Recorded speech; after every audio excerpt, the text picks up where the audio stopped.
our mentor for the session. I will take the topic on company audit.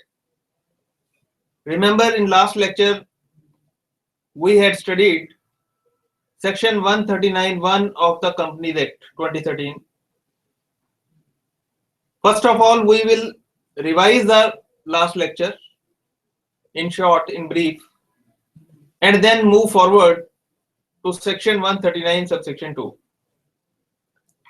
For the time being, please read on disclaimer.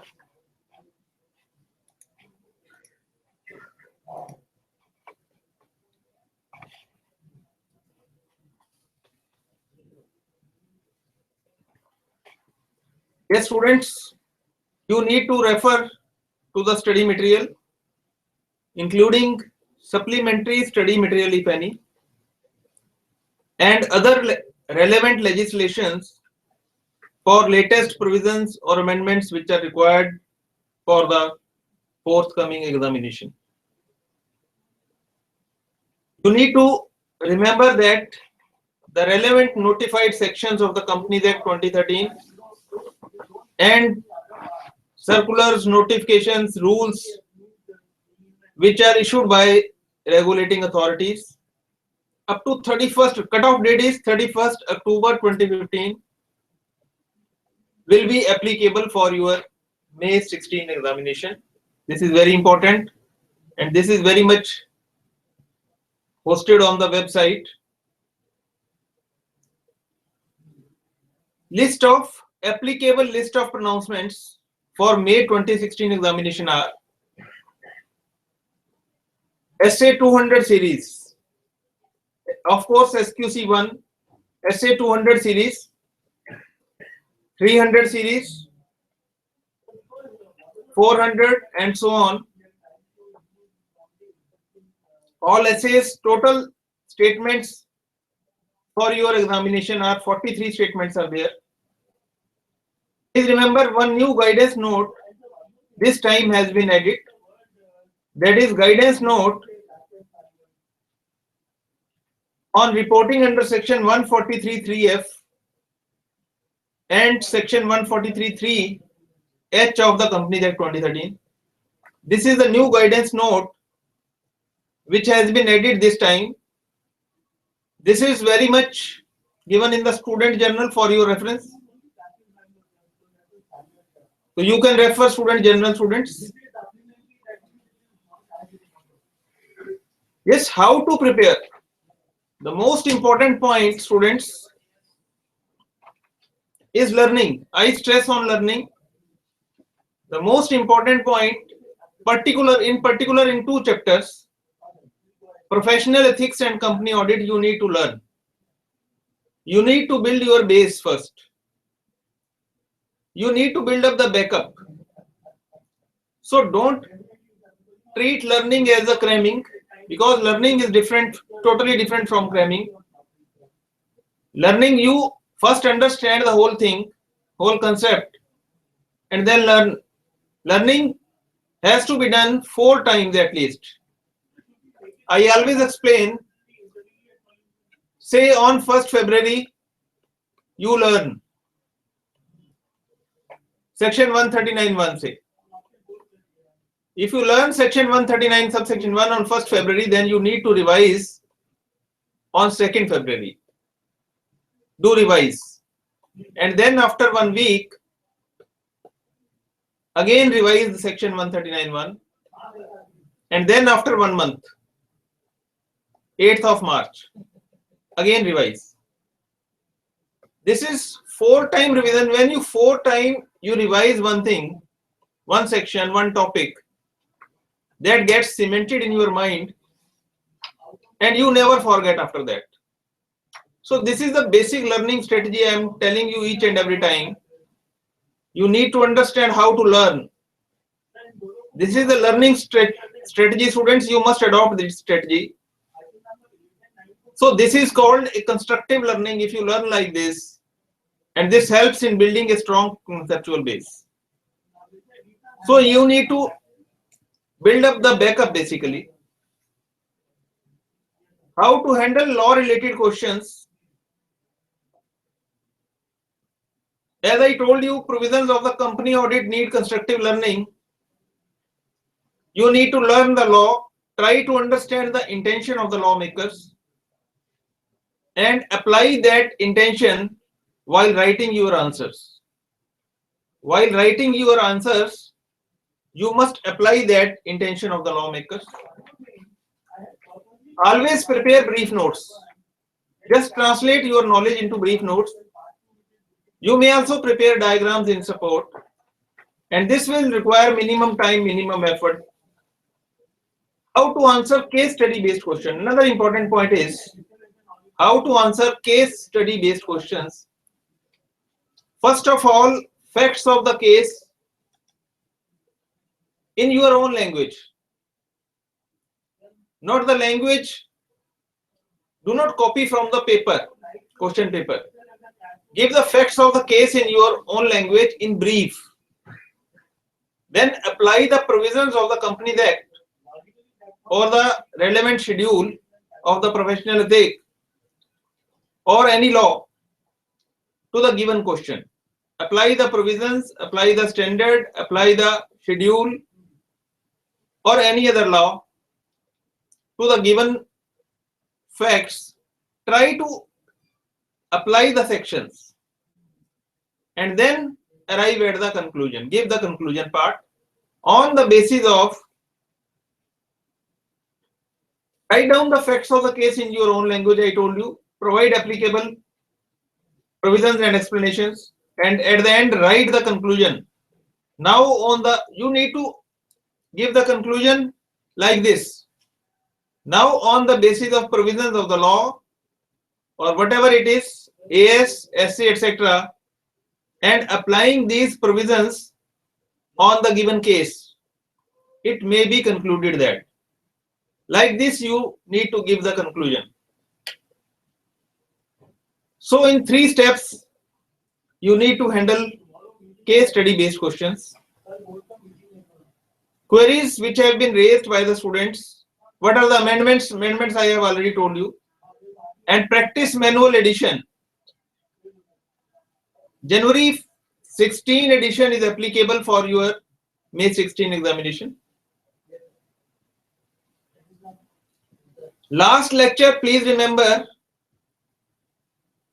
what we had studied.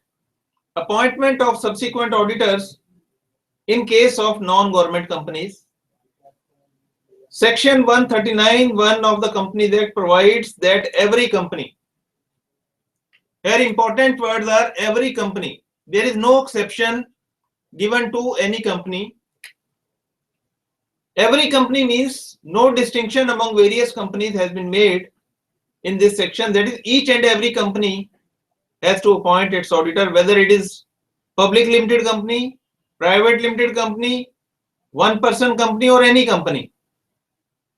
So every company shall, and as I told you in the last lecture, shall, whenever shall appears in any law, shall indicates that it would be mandatory for every company to appoint its auditors. Shall is mandatory, and on the other hand, may is discretionary. So every company shall appoint its auditors at the AGM, of course. At the first AGM, appoint an individual or a firm as an auditor who shall hold office from the conclusion of that meeting till the conclusion of its 6th AGM and thereafter till conclusion of every 6th meeting. So this is what we had studied in the last lecture, along with plus, please remember in last lecture this was studied along with rule 3 and rule 4. So you need to study rule 3 and rule 4 along with section 139 subsection 1. ये last lecture का काम था जो हमने कर लिया था. So every company shall at first AGM appoint an individual or a firm as an auditor. Examples I gave you. Shall hold office from that meeting till the 6th meeting, till the conclusion of 6th AGM and thereafter till every 6th meeting. Examples: ratification will be done at every AGM. Rule 3, manner and procedure of selection and appointment of auditors. 7 points I covered in last lecture. Now I come to section 139 subsection 2. Section 139 subsection 2 is rotation of auditors. Students, this starts from no listed company or a company.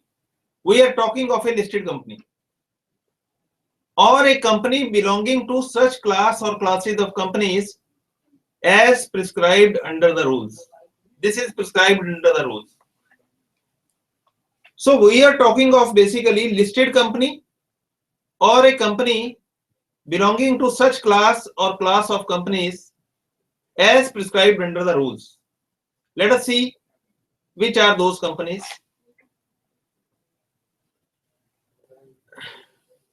Rule 5 states that class of companies shall mean the following classes of companies: all unlisted public companies,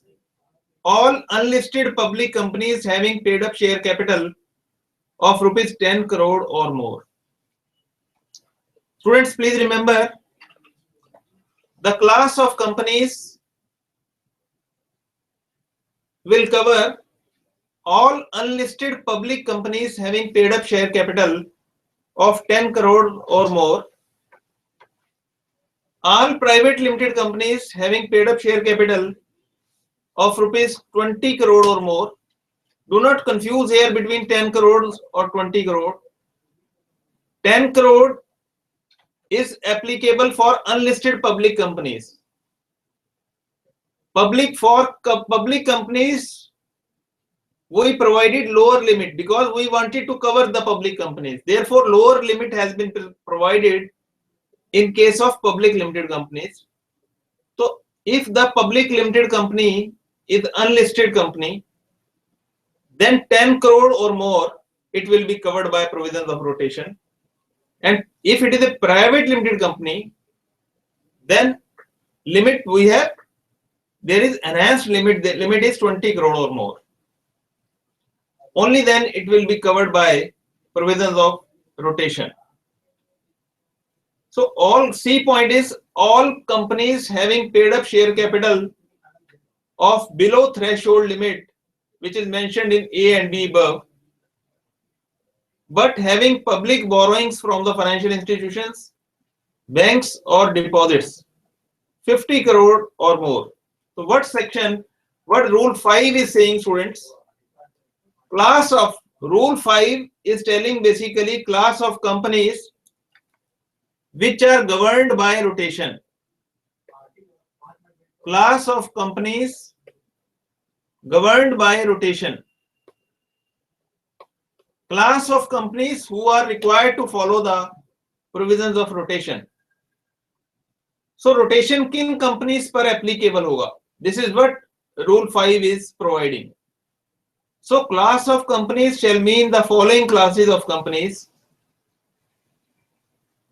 all unlisted companies, unlisted public companies having paid up share capital of 10 crore or more minimum. Here the limit is 10 crore or more. Means, in other words, I put it in this manner, that a unlisted public company which is having paid up share capital of less than 10 crores will not be covered by the provision of rotation. So here the limit is 10 crore or more. So here we wanted to give a lower limit 10 crore, and in case of public companies, private limited companies having paid up share capital of 20 crore or more. If means, in other words, I put it in this manner, all private limited companies having paid up share capital of less than 20 crores will not be covered by the provisions of rotation. Means a company, private limited company which is having paid up share capital of 20 crore, at least 20 crores or more, say 30 crores, 25 crores, 100 crores, that will be covered by the provisions of rotation.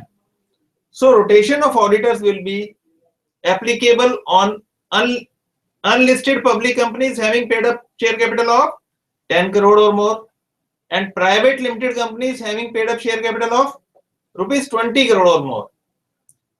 And in other cases,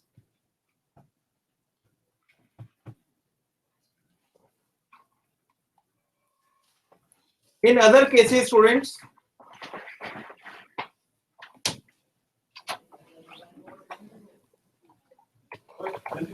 all unlisted companies, unlisted public limited companies having paid up share capital of rupees 10 crore or more, and all private limited companies having paid up share capital of rupees 20 crore or more. And in other cases where the threshold limit, in other cases, loans and public borrowings are all companies having paid up share capital of below threshold limit mentioned in A and B above. In case paid up share capital is below threshold limit, what is mentioned in A and B above means unlisted public company having paid up share capital, say 5 crore, means less than 10 crores, but it is having public borrowings from financial institutions, banks or public deposits of 50 crore or more, then although its paid up share capital is 5 crore, but since its public borrowings from financial institution banks are rupees 50 crore, say 55 crores, then it will be covered by the provisions of rotation of auditors. I take the example of a private limited company. If a private limited company is having paid up share capital of say 7 crores, private limited company having paid up share capital 7 crore, it is less than 20 crores. But if it is having public borrowings from banks, say 60 crores, then it will be covered by the provisions of rotation of auditors.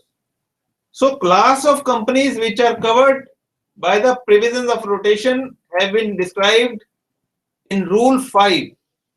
So students, please remember the company law has become rule based. So you need to cover rules along with the sections. Now we move to online queries,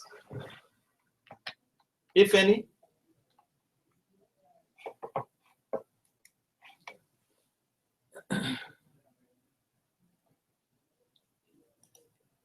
Yes, Manali is asking, should we study each and every chapter from study material? Yes, you need to study each and every chapter from the study material. This is very important, students.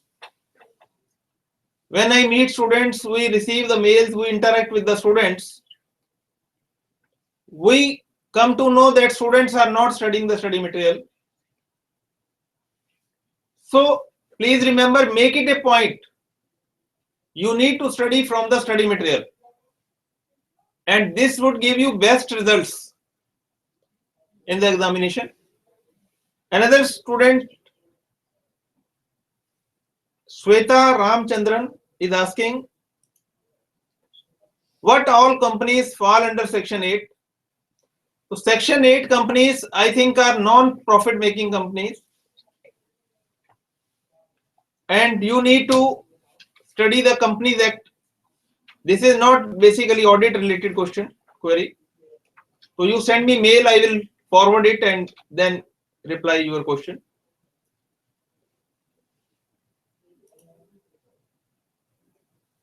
Rule 5 is the limit. Kanika Mangal is asking, the limit of 50 crore is borrowings plus deposits or individual? It is basically in together. Borrowings, basically total borrowings, deposits, whatsoever. If you have total borrowings from banks, financial institutions in excess of 50 crore or more, then you will be covered by the provisions of rotation.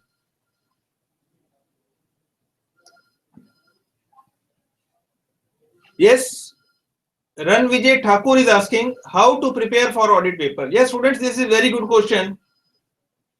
And I am always glad to answer this. At the beginning of this session, I told you some techniques, some tips. I gave you some tips how to prepare for audit. Please note down the tips I am giving you. First point, study for at least minimum 1800 hours for the examination for one group. This is what I recommend. Always prepare, second point, always prepare daily schedule register. Whatever you do in your studies, say you study for 10 hours a day, just document your studies. Whatever you are studying, please make a document of it, and that will be daily schedule register. This register you can prepare date wise, say on 1st February 2016. If you are studying, say audit 4 hours, say you studied audit topic company audit, studied for 4 hours. Just note down in one register. Then in financial reporting, you studied holding companies or amalgamation of companies, say for 3 hours. Then record in that register with this topic I covered on 1st February. Then moving further, if you study SFM, say for 2 hours, then record in that register. And in company's law, if you study directors, then record in that register, yes, I studied today directors, topic of directors. If you prepare this register, you are documenting your preparation basically. And believe me, if you just prepare this register and monitor according to this register, there is jump of at least 15-20 marks in your results. So prepare schedule register, daily schedule register. First point I gave you that you need to study for at least 1800 hours, sorry. And second point, prepare daily schedule register. Third point, I told you in the beginning, learning strategies. I told you the learning strategy, learn basically company audit and professional things, just learn the, if auditing is concerned. And learning, please remember, learning has to be slow learning. Then fourth point, prepare brief notes. Brief notes will help you at the end of the day, before one day of your examination. So this is how you can prepare for audit paper. So far as essays are concerned, you need to revise at least 3 times. 3 or 4 times revision is must for essays. Just devote 3 hours in one day on essays. Cover 2 essays daily. Make it a schedule. Make it a point. Cover 2 essays daily.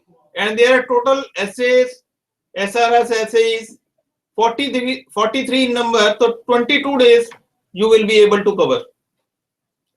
First of all, you do essay 200. Devote the whole day, say 4 hours on essay 200. It will give you basics of essays, and then you can move further.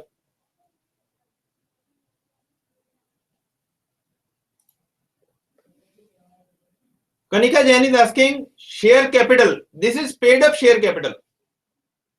Paid up share capital, yes, it will include both equity and preference. So it is paid up share capital basically.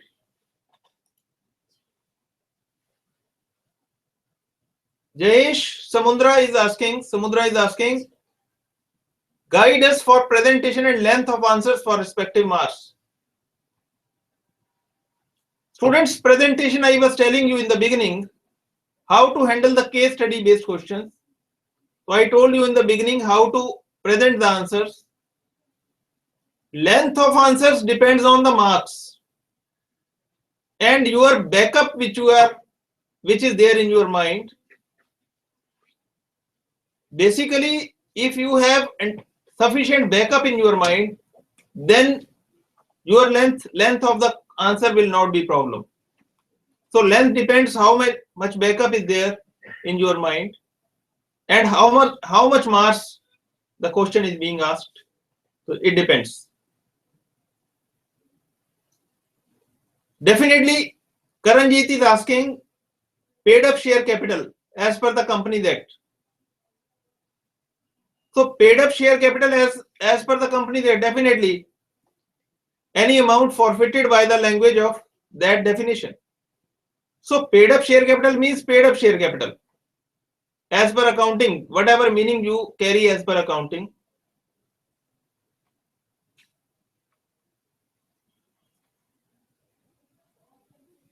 Another question Rahul Soni is asking, can you provide amendment notes soft copy apply for May 16? Yes, this is very much hosted on the website of the institute, list of pronouncements. Go to list of pronouncements. There you will find the total amendments which are applicable for May 16 examination.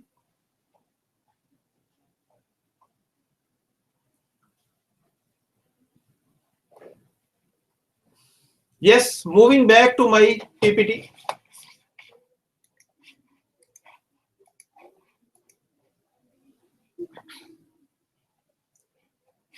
Yes, students, I was telling you, we were discussing section 139 subsection 2. Section 139 subsection 2 provides that no listed company or a company belonging to such class or classes of companies as prescribed in the rules, and that is rule 5. That is rule 5. And rule 5 companies we have already studied. Rule 5 companies, students, are unlisted company, unlisted public limited company having paid up share capital 10 crores or more, private limited company having paid up share capital 20 crore or more, and below threshold limit if public borrowings exceeding basically 50 crore or more. So companies belonging to such class or classes of companies as prescribed under rule 5. So listed companies governed by the provision of rotation, or a company belonging to class of companies I have explained fully. So no company, no listed company or company belonging to this class of company as may be prescribed shall appoint or reappoint an individual as auditor for more than one term of 5 years. Means 5 years you cannot appoint individual auditor for more than one term of 5 consecutive years. This is basically rotation of auditors, means after 5 years you need to give some break. How much period break is there? We will study next. And if it is an audit firm, as auditor for more than 2 terms, you are allowed to be appointed as an auditor for 2 terms of 5 consecutive years. Means after 2 terms, you need to give break. So no listed company or a company belonging to such class or classes as prescribed under rule 5 shall appoint or reappoint an individual as an auditor for more than one term of 5 consecutive years. Means maximum term is one term of 5 years in case of individual auditor and 2 terms of 5 consecutive years in case a firm of auditors is there.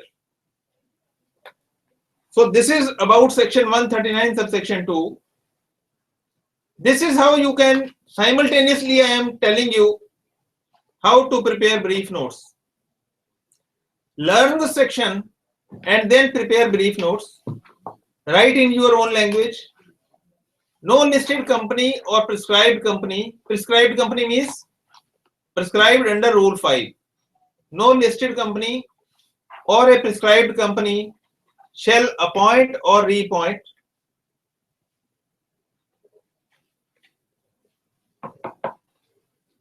no listed company or a prescribed company shall appoint or reappoint an individual auditor for more than one term of 5 years.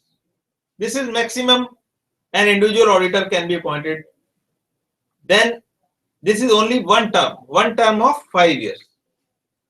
And if it is a firm is appointed as an auditor, it can be appointed for 2 terms. In case of listed companies and prescribed companies. Provided that whenever we use provided that in any law, means some condition is there. Provided that an individual auditor who has completed his term under clause A, means he has completed his term of 5 years, he shall not be eligible for reappointment as auditor in the same company for 5 years from the completion of his term. Means 5 years break is there. How much years break is there? 5 years break is there. After one term is completed by an individual auditor, 5 years gap will be there. And if it is a firm, audit firm which had completed its term and it completed its term, and for audit firm, term is 2 terms. 2 terms of 5 years means 10 years. Then he shall not be eligible for reappointment as auditor in the same company. You cannot be appointed as auditor in the same company for 5 years from the completion of such term. Means again, individual for individual as well as firm, gap will be of 5 years. So 5 years gap is must for reappointment. Once term is completed, you can prepare like this. Brief notes can be prepared like this. Once term is completed, would not be eligible for reappointment for 5 years. Students, once term, whether you are individual auditor, you are firm auditor, once your term in the company is completed, you will not be eligible for reappointment for 5 years gap would be there. Rule 5 is on class of companies. I have already explained to you class of companies which are governed by the provisions of rotation of auditors. Class of companies which are governed including listed companies, excluding one-person companies are not governed by rotation, small companies are not governed. All unlisted companies having paid up share capital greater than or equal to 10 crore. All private limited companies having paid up share capital greater than or equal to 20 crore. And all companies having paid up share capital below threshold limit mentioned above, but having paid public borrowings from banks, financial institutions, or public deposits greater than or equal to 50 crores. Yes, now we move to online queries, if any.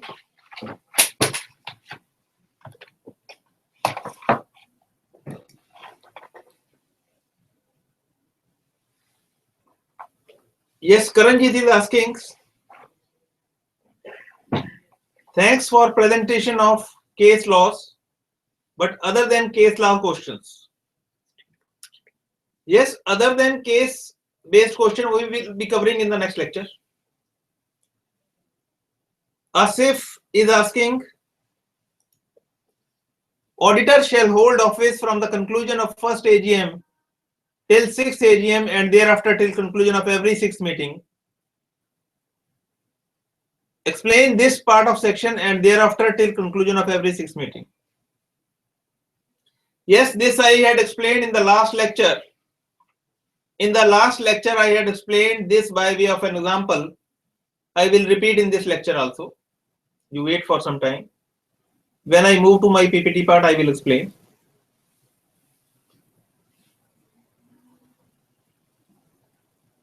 Yes, another question Karanjit is asking. If an auditor is appointed as first auditor, and after that section 139(1) is applicable, so there would be maximum 6-year tenure if the proprietor CA with COP is auditor, newly formed company. You see, till now I have not covered first auditors. Let me finish up first, then I will take this query. Now I move to PPT part.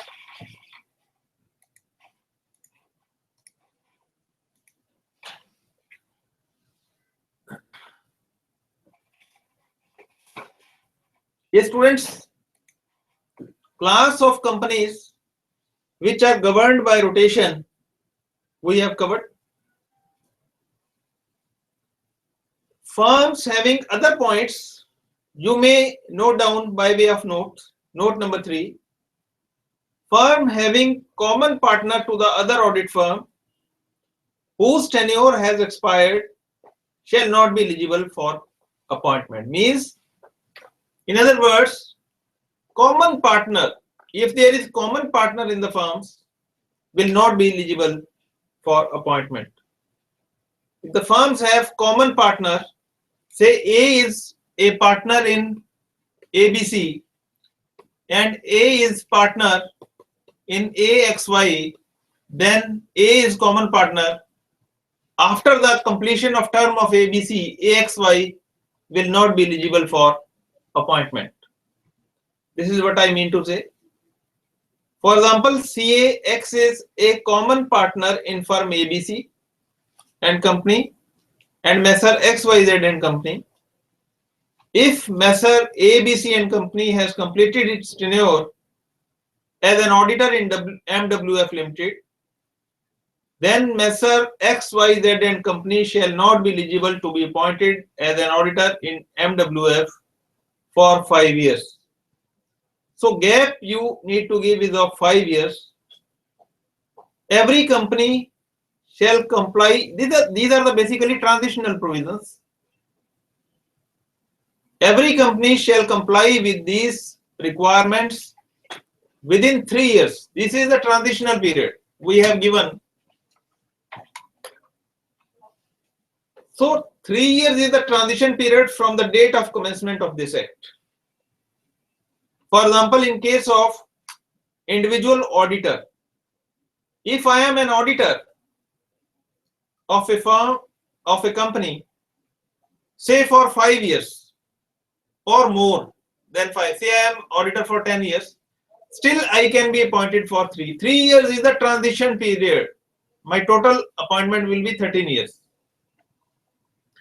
If I have already audited a company for 5 years, then my appointment can be maximum for 3 years, because 3 years is the transition period, and 8 years I can be appointed in the company for 8 years. If I have already completed 4 years in the firm, then maximum 3 years is the transition period.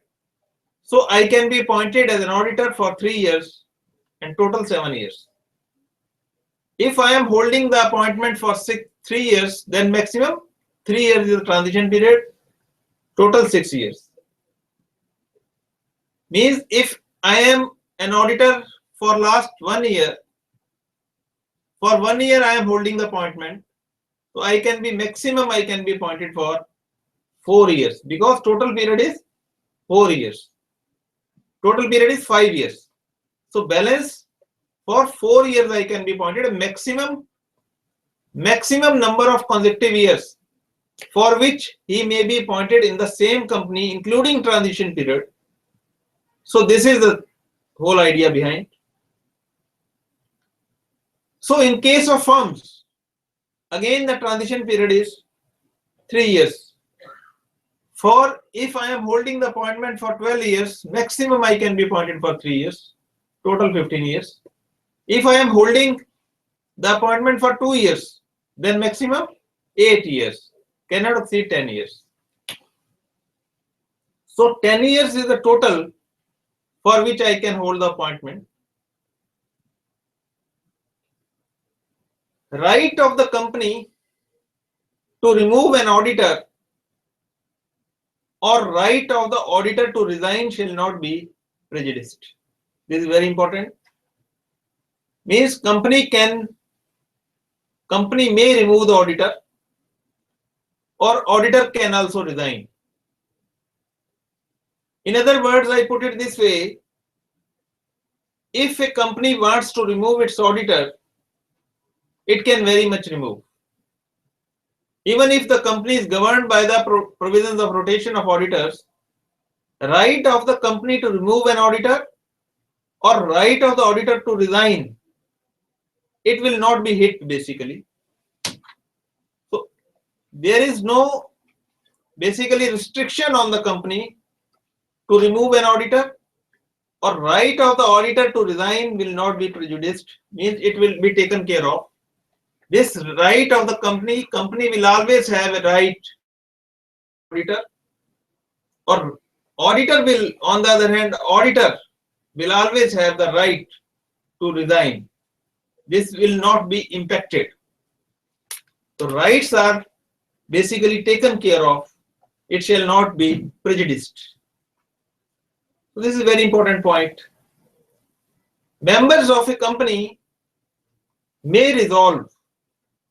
Members of a company, this is section 139 subsection 3. Moving forward, students, 139 subsection 3 states, members of a company may resolve that the auditing partner and his term and his team shall be rotated. Auditing partner and his team shall be rotated, or the audit conducted by more than one auditor. Section 139 subsection 4. This is manner of rotation of auditors, and this is given by Rule 6. Rule 6 prescribes the manner of rotation of auditors. The audit committee, point number 1, note 1, the audit committee shall recommend to the expiry of the term. Rule 6 provides you need to study section 139 subsection 4 with Rule 6. Rule 6 is on manner of rotation of auditors. Audit committee shall recommend to the board the name of the audit firm on expiry of the term. So if the company is required to constitute the audit committee, then audit committee shall recommend to the board of directors. The board shall consider the recommendation of audit committee where required. Of course, audit committee, if the company is required to constitute an audit committee, this will be understood. So board shall consider the recommendation of the audit committee, and in other cases, the board shall itself consider the matter of rotation of auditors and recommend the next auditor. If there is no audit committee, then board shall itself consider the matter of rotation of auditors and recommend the next auditor. Now we move to online queries, if any.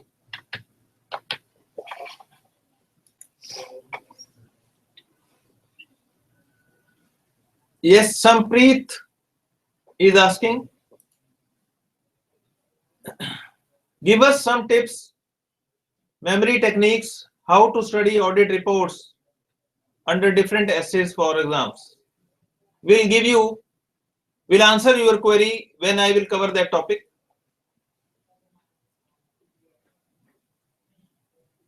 Nagesh is asking, what should be the level of preparation for topics other than company audit, professional ethics and standards? Yes, level of preparation.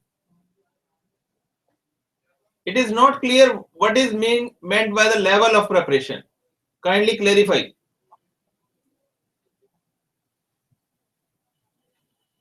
Yes, Sai Abhiram is asking, kindly say the topic where there are amendments. It is very hard to find these amendments from ICIE portal as it has not issued any supplementary material. Yes, students, list of pronouncements. Basically, you go through list of pronouncements And amendments, new guidance note. One new guidance note has been issued this time that will be in your syllabus. That is guidance note on section 143(3)(f) and section 143 subsection 3 subsection H clause. Guidance note is there which has been very much given in students journal. You should refer students journal for the guidance note, and other amendment students have also been given in the RTP. You should refer RTP for the amendments. Yes, Karanjit is asking brief on paid up share capital as it would include share application. Students, earlier I have also answered, this is basically accounting query. If you are asking me paid up share capital, you should study the accounts. This is not an audit related question, right? Paid up share capital means paid up share capital. That's it. So this is an accounting view. Yes, Asif is asking, SQC I am not covering, I am covering company audit. Ask any question on company audit. Engagement partner, SQC, as per SQC 1, engagement partner should be rotated after a predefined period, normally not more than 7 years. Whether section 139(4) will override? Yes, definitely yes. Whenever there is law, say Companies Act is there, so law will always have priority over the standards on auditing. Definitely yes. So law will have priority, section will have priority.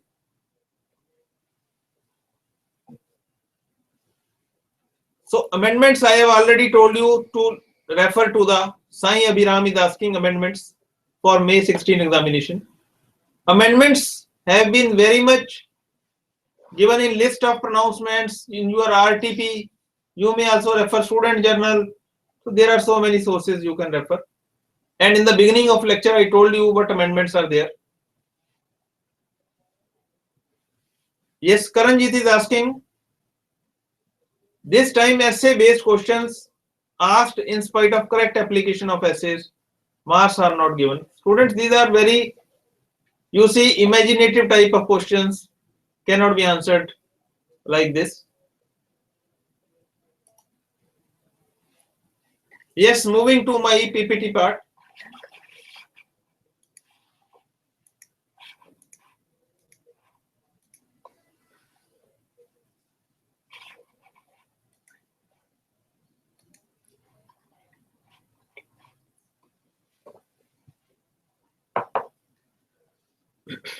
The board shall consider the recommendation of audit committee, and in other cases the board shall itself consider the matter of rotation of auditors and recommend the next auditor. For the purpose of rotation of auditors, the period prior to the commencement of the act shall be considered for calculating the period of 5 consecutive years or 10 consecutive years. So students, this is very important. I have already given you example in favor of this.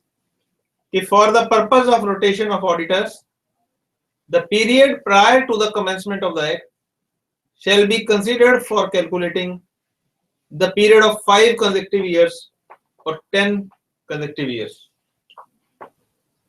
The incoming auditor shall not be eligible if associated with the outgoing auditor under the same network of audit firms. Yes, same network, we are talking of only same network of audit firms. So incoming auditor shall not be eligible if he is associated with the outgoing auditor under the same network of audit firms. This has well been defined under the. So for the purpose of rotation of auditors, you need to remember a break in the term for 5 continuous years shall fulfill the requirement of rotation. I have already told you 5 continuous years break is there, whether it is an individual or a firm auditor. For example, if CAX has completed his tenure of 5 years in 2015-16, he will have to break for 5 continuous years from 16-17 to 2021. If a partner who is in charge of an audit firm and also certifies the financial statements of a company, retires from the firm and joins another firm of chartered accountants. This is a case of retirement. And very important words, who is in charge of audit firm. Here we are basically law is intending to who is in charge of the audit firm.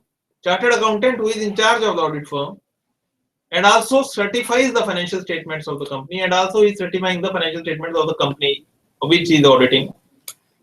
And he retires from the firm, joins another firm of chartered accountants, then such other firm shall also be ineligible to be appointed for a period of 5 years. So that other firm in which he joins after resignation, after retirement from the firm, so such other firm shall also be ineligible to be appointed for a period of 5 years. I give you example in favor of this.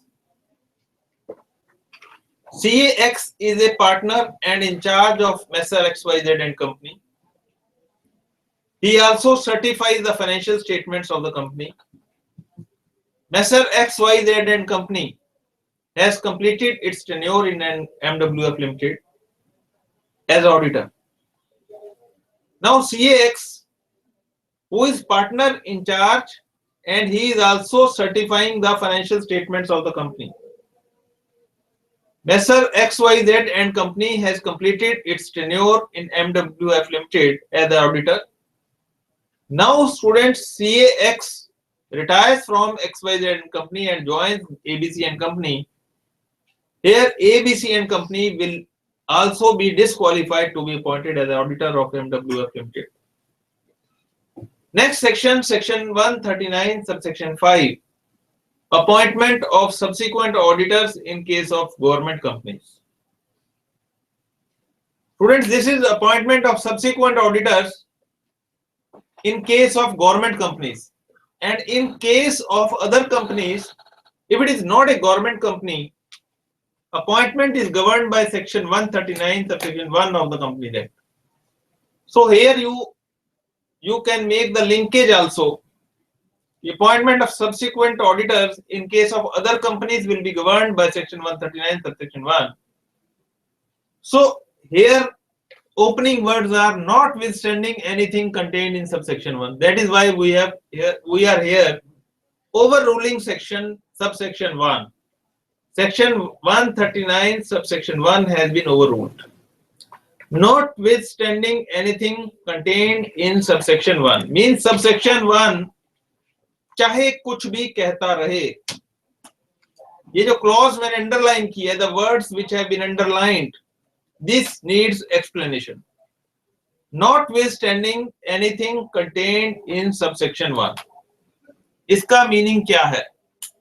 Notwithstanding anything contained in subsection 1. Whenever you find these words in any law, so section starting with the aforementioned words, notwithstanding anything contained in subsection 1, is called non-obstante clause. Students, this clause is called non-obstante clause, which means without any obstruction, means बिना किसी रुकावट के. Notwithstanding anything contained in subsection 1. This is a non-obstante clause, which means without any obstruction. This is overriding clause. In this particular section, this means that whatever is said in subsection 1, 139 subsection 1, would not be considered. That is, this subsection will have priority over subsection 1. So this is a non-obstante clause, which means without any obstruction, बिना किसी रुकावट के. Yes, coming back to section 139, subsection 5. So it is starting with non-obstante clause. Now you all understand the meaning of non-obstante clause. Notwithstanding anything contained in subsection 1, in case of a government company, we are talking of a government company or any other company which is owned or controlled by central government or state government or governments or central government, partly by one or more state governments, then what will happen? CAG of India, Comptroller and Auditor General of India shall, in case of a government company, CAG of India shall appoint an auditor duly qualified to be appointed as auditor of companies under this act within a period of 180 days from the commencement of the financial year, who shall hold office till the conclusion of the AGM. So this is about section 139 subsection 5, which starts with non-obstante clause, and section states that in case of a government company, CAG of India, this is how you can prepare the brief notes. CAG of India shall appoint an auditor within a period of 180 days from the commencement of the financial year, who shall hold office till the conclusion of the AGM. I repeat. So this section started from non-obstante clause, notwithstanding anything contained in subsection 139, subsection 1.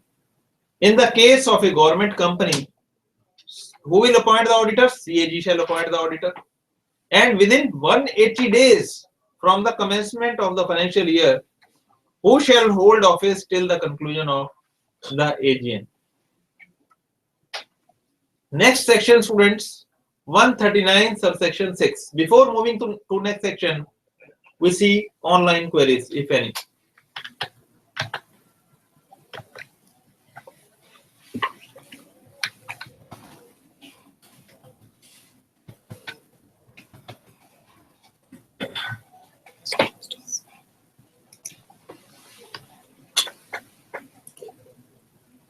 Yes, clarify.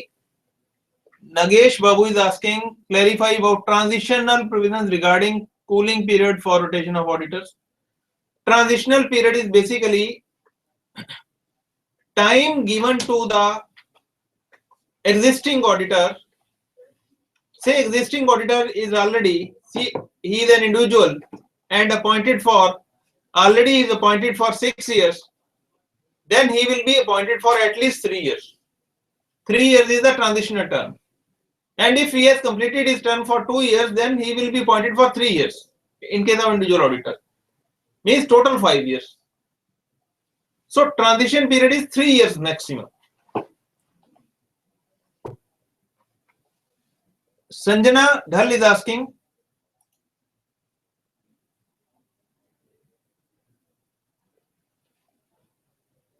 rotation of auditors, section 139, because SQC1 is not talking about rotation of auditors, rather it talks about rotation of audit partners.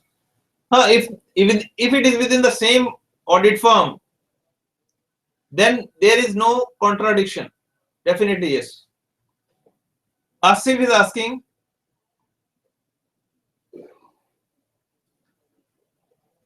they are basically interchanging their thoughts. Kanika is asking, company audit covers questions in relation to accounting standards, so we are supposed to give counter views of Ind AS also. Ind AS, we have come out with supplementary on Ind AS. So knowledge of Ind AS as stated in that supplementary you are supposed to know. Sampreet is asking, is it permitted to mention old case laws in case if it is ratio decidendi also relates to new Companies Act? Yes, you may, if it is very much relevant, you may give the authority. You may give the authority if it is relevant case law.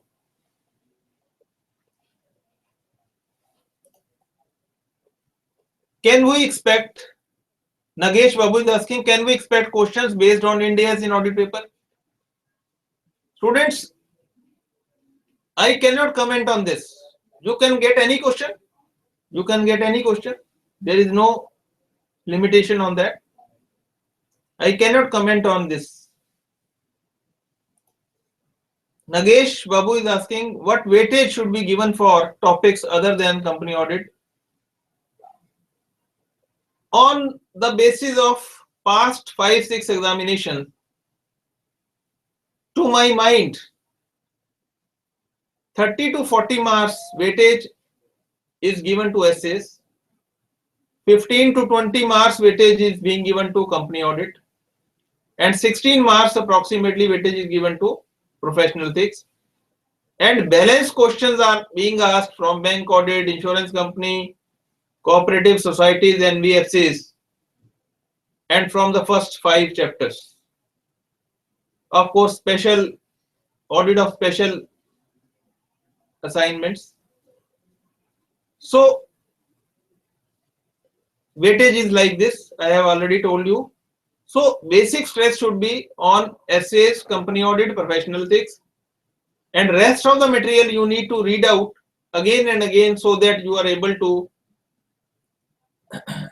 give your output for at least 40% what you have read in the balanced material.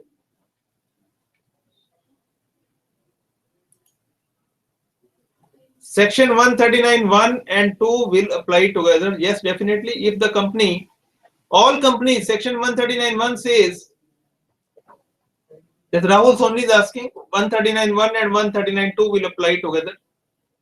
139(1) says that each and every company shall appoint an auditor. Rotation of auditor is applicable to listed companies and class of companies. So these are every company, covered in every company, covered by section 139(1) also. So this will apply together.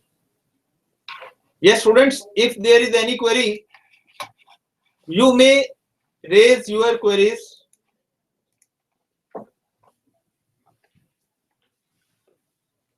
You may send your queries at rajeev.sachdeva@ici.in or karuna.bhansali@ici.in.